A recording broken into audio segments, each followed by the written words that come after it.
welfare. Let me take this opportunity to welcome everybody here and to thank all those who stood with us during Winnie's very painful journey as a cancer patient.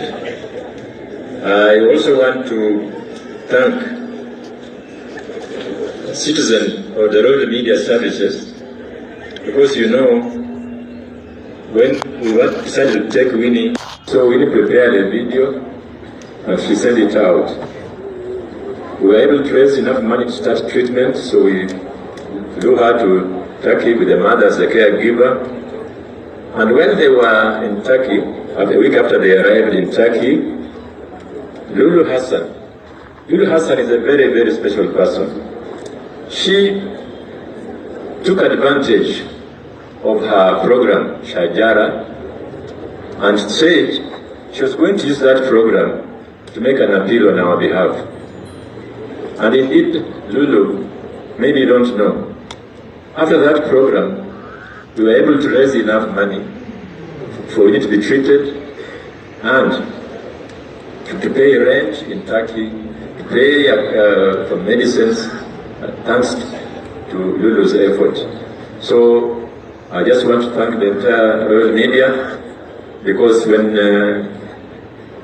Winnie died, that morning I called Lulu and told her, Lulu, Winnie has left us. She said, what? I said, yeah, she has gone.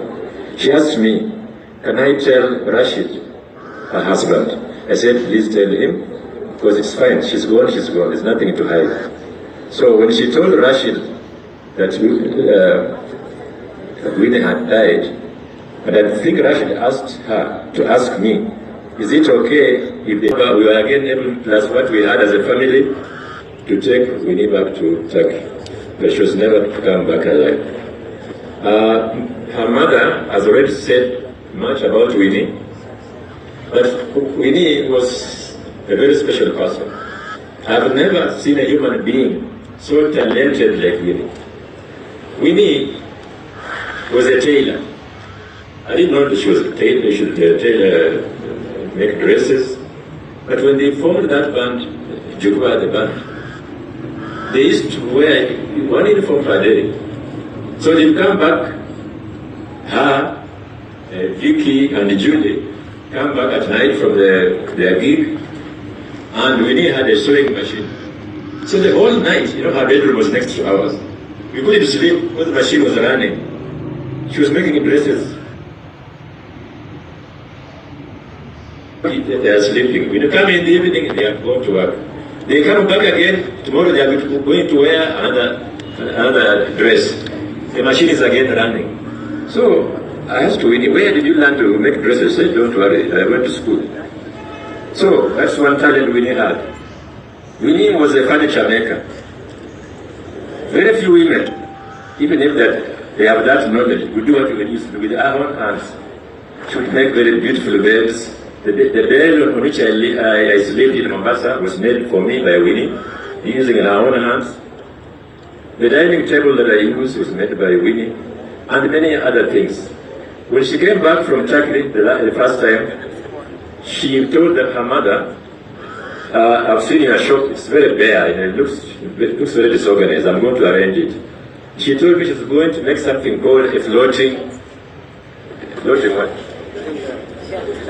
Floating shelves. I don't know what you mean, floating shelves. She said, Daddy, you just hang on, you see.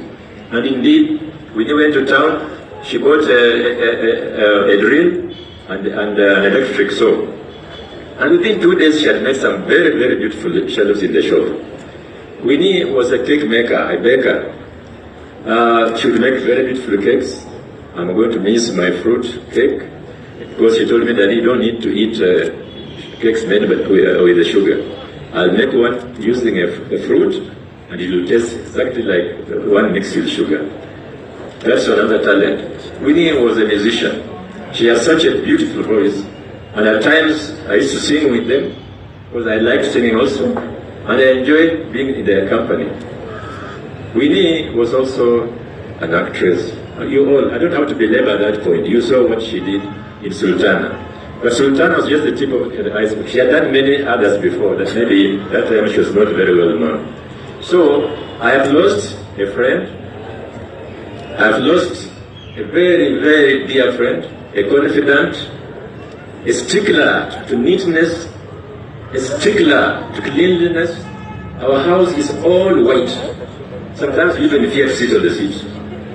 So Winnie was also a stickler to detail. She was never satisfied until she saw what she was doing had come out the way she wanted it. I have lost a financial advisor. Winnie was a director in our company, me and Mom. It's called Broad Range Enterprises Limited. She was a director there. Actually, I was a minority. I'm the minority shareholder. But Winnie and the mother have the biggest shares.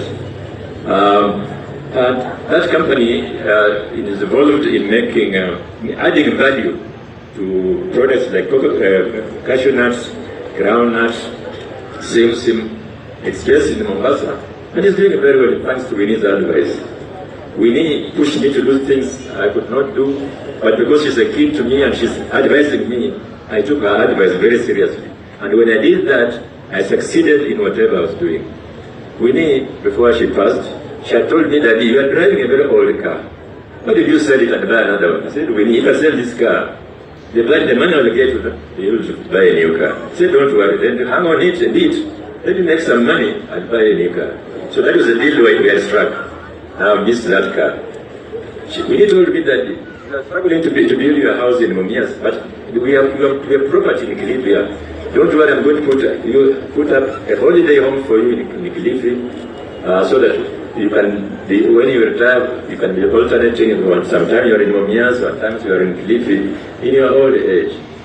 That was never to be also. But as a family, or as her parents, we have accepted God's will because Winnie was suffering. As who lived beneath the same house, we knew what she went through.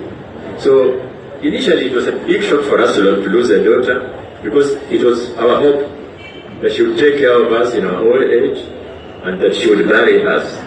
Now it's gone the other way around. So because of Winnie's pain in her life, we have accepted God's will that she rests. And Winnie, my dear love, I'm going to miss you, but I hope, as we believe, that we shall meet at one time in our lives. Thank you very much to all of you for coming over.